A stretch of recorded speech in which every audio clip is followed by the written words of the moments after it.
Hello again, I'm Andrew Smith from the Cisco team at the Open University. This video presentation is for TM257 and I'm going to be looking at Module 14 CCNA, Introduction to Networks, where we're going to be talking about the transport layer. Again, I'm going to do a very brief demonstration in a little while after I've just talked through the slides in the curriculum. It's worth reading the curriculum first. I'm not going to read out the slides here, I'm just going to talk to the slides and talk to the content. Basically, TCP, or the transport layer, should I say, includes TCP and UDP, transmission control protocol, user datagram protocol, and it's all about the transport of data. So the network layer contains the packets. Now we've got to have the transport of their data encapsulated within that, and how we're going to handle it and make sure it's reliable, or we're not worrying about the data. We can track individual conversations. It segments the data, it breaks the data down into those component packets, and it will allow us to maintain multiple conversations, different web pages, recordings, email, video, games, other services. We think that we've got one connection to the internet. We've actually got multiple TCP, UDP streams happening all the time, or sockets as terminology. So we use segmentation and the multiplexing, the multiple communication plexing of these different communication channels. So we've got all these packets flying through all the time, going off to different ports and different streams accordingly. And basically, there's a range of protocols that we're used to.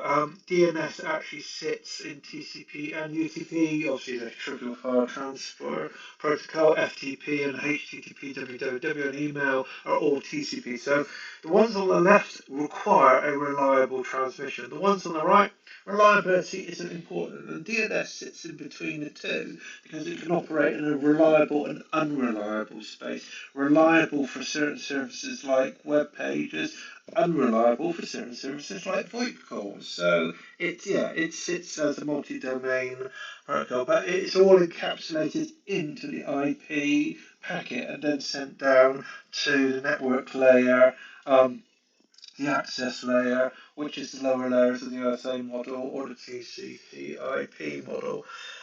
It is TCP, transmission control protocol, is able to track the segments and acknowledge received data and handle the reliability of the connection, and also resequence packets if they're come out sequence. So if something comes before no one because it's taken a different route, then it's put into the right place and reassembled appropriately. Whereas UDP really doesn't give a damn.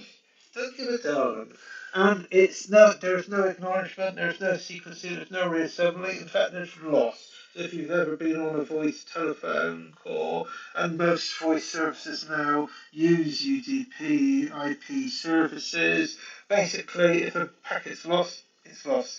And we can actually cope with a reasonable range of loss, whether it's in quality or packets, because we can actually work out, whereas it's when it gets too much, when the connection is really unreliable, whereas buffering or other issues taking place.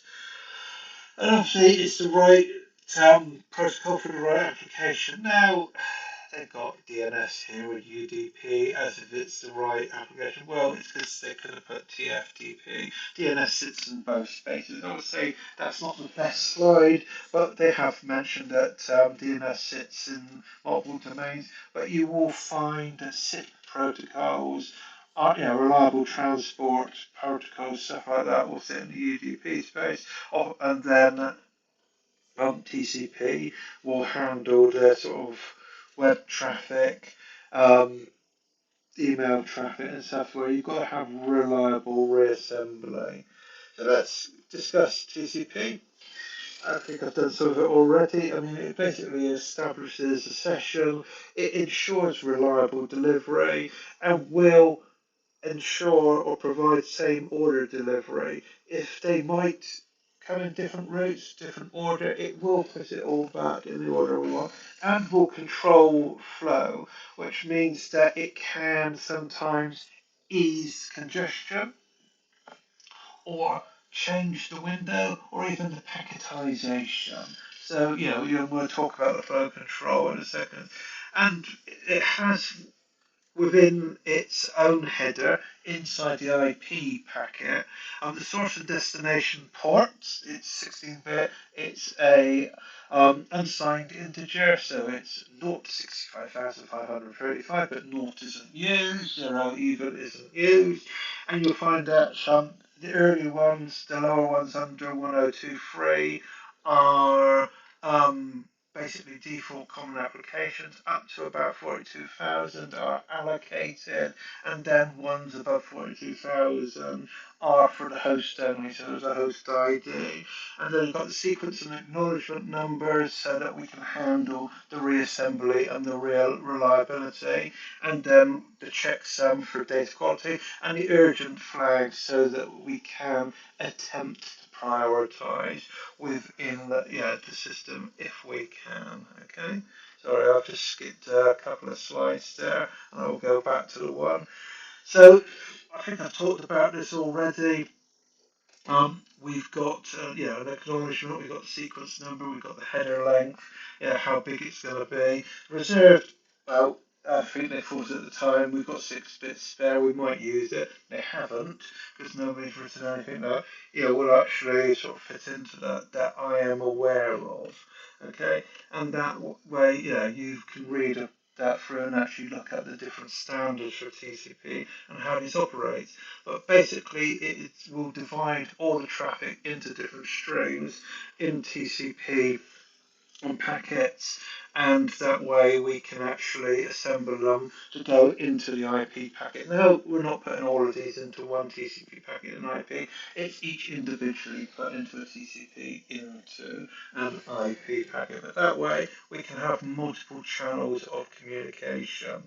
UDP, or User Datagram Protocol, is reconstructed in the order received. So if it's reconstructed wrong, i.e. sometimes you get a bit of pixelization or droppy sound or noise on the connection, that's fine.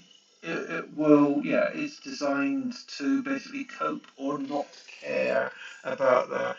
And basically, it's just a source and destination, it's the length of the packet. You can see a smaller overhead, it's just a checksum for reliability, i.e., if it comes through bad, it's dropped. If it's corrupted, it is dropped. That is that. And you can actually have quite a range of different protocols, obviously DHCP, video conferencing, and VoIP, video streaming services, and so on. Trivial file transfer protocol, which is often used to download server images for Cisco iOS routers, can work with a UDP structure, and that is then encapsulated into an IP packet as well. Port numbers. Well, you have the source and destination from whence it came to where it's going to.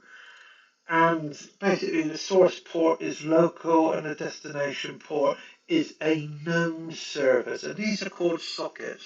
And any of you that are programmers will know that the session layer and sockets programming is quite an important thing. You set up sockets in C and Java amongst other programming languages, and you can then say, right, on that socket I'm going to set that data stream and actually set up that service. So whilst these numbers are reserved, you can actually write over or set up your own local services as well. And I've taught my students how to create pseudo ICMP tools using port 80, for example, where you can actually do a sort of HTTP ping, for want of a better phrase, using a HTTP get and put. Maybe that's a little bit naughty, but we were doing it on our own web server. But the technical thing is you can craft these services, and the ports are national based on the server and the service that you want to run locally. So yes, well-known ports, 0 to 1023, 0 is arguable, 1024 to I said 42,000. Okay, it's 49,000. I should have been paying attention. These services are commonly reserved. You'll find there's a whole range of services out there. You can Google them. 38000 is used for packet tracer multi-user, for example, and then the rest are dynamic ports that are usually locally allocated to local services. And you can see here some common ports. Some are TCP and UDP, as in the case of DNS.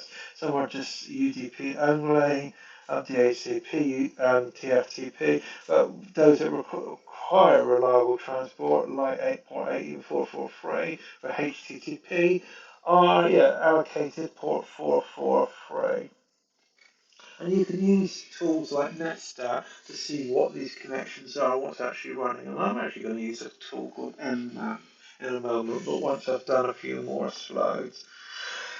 TCP will create an active port and an active service and an active stream and start windowing. And it will go through a three-way handshake where it will synchronize, acknowledge, and then establish. Syn ac est. Yeah? Syn ac est. Okay? Synchronization, acknowledgement, established. Okay? Syn ac est. And that's how I sort of remember it. It's a three-way handshake, and that way it's a hello, I understand you, great, I'm going to talk to you. Okay, and then it's constantly, negotiating, and when at the end is saying I've had enough, it sends a fin or final message, and then it will acknowledge, and it will then close down the session between the two devices. And it basically is there to, on a per port basis, to establish a connection. Your devices are doing it all of the time. There's a constant barrage of synchronization and acknowledgements and establishments and fin or finalizations taking place, and that's basically set between these sort of 6 control bits, where it will make sure that the urgent field is significant. We're now using it, acknowledgement, pushing the data, resetting, synchronization, and then ending. And that way it enables there to be a reliability and control so that we can resegment or reassemble data if it comes through on different routes. So yes, it may come through unordered, but it will reorder them based on the segment information. And to do that, it actually has to do a sort of window service where if any segment is dropped, is lost, it will know to resend those segments accordingly throughout the synchronization and acknowledgement. So it basically builds them up accordingly. So there is allowance for redundancy as well. And what it does is it basically handles the selective acknowledgement, it acknowledges, it sets up a handshake, and by doing that it sets up a window. So the packets might only be 1,400 bytes max, but every so often in the window there is an acknowledgement to send, acknowledge, send, acknowledge. And if there's more errors coming through that they're resending, they just decrease the acknowledgement time. If it's becoming more reliable, where there is fewer resends taking place, then the acknowledgement window increases, so that it just then handles a different set of bytes accordingly. So it's just about handling the sequences and handling the losses accordingly. And it will adapt to the squeeze. So what often happens, it starts off on a tight window and then just slowly increases algorithmically as the reliability is established. And it just depends on the quality of the network. Most networks now are very reliable. However, there is always the potential for packet loss, especially at highly contested and congested times, or if there is a cyber attack or other issue happening within an infrastructure. So it just handles the congestion and handles the control of the system. UDP has no overheads. Basically, it will send it. If it doesn't come through, tough. End of story. It doesn't worry about reassembly. it will use common ports and it will just send out the information accordingly. And it just sets up a dynamic port and a local port and then a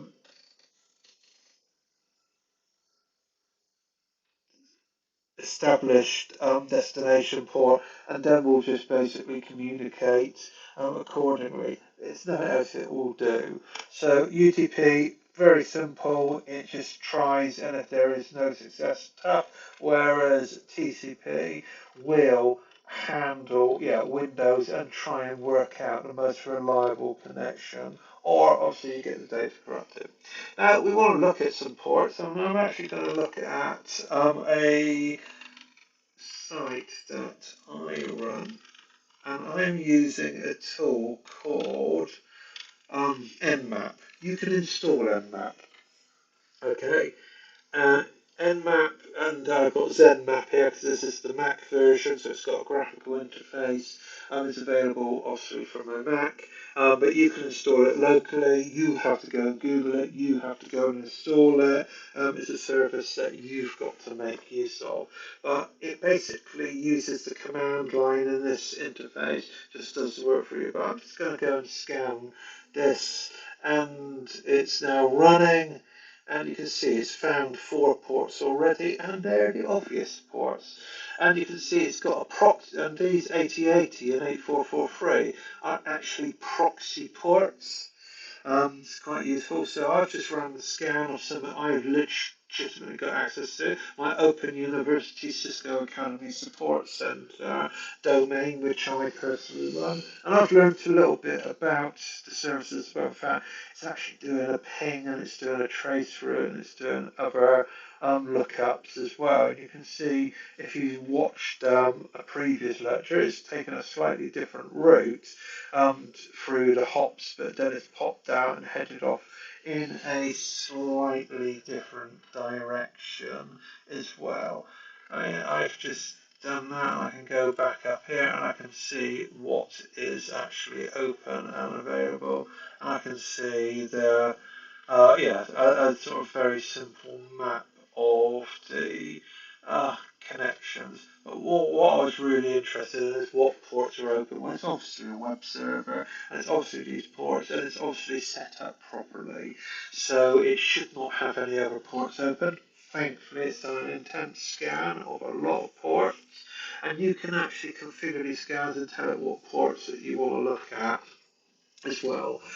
Port scanning, if it's not done on a server or service that you have permission to access, could be considered a crime under the Computer Misuse Act 1990. It's got to be something to which you have got reasonable domain access internally or externally. Otherwise, you are, pushing the boundaries of certain UK legislation. It's reasonable to do a scan, and we often do a lot of scanning of this kind on our networks in IT and digital technologies. However, do be wary, it should be something that you should be reasonably accessing. And I'll do this with my domain, and I've hosted it somewhere, and you should be able to sort of review that or review other domains or other services or other IP addresses as a target. Here is obviously www.usc.org.uk. I could have put an IP address of 192.168.1.254, for example, but I'm not going to do that because that might give away too much information. So, thank you. I'm Andrew Smith from the Open University Cisco Academy team, and hopefully you found this to be a very useful little lecture.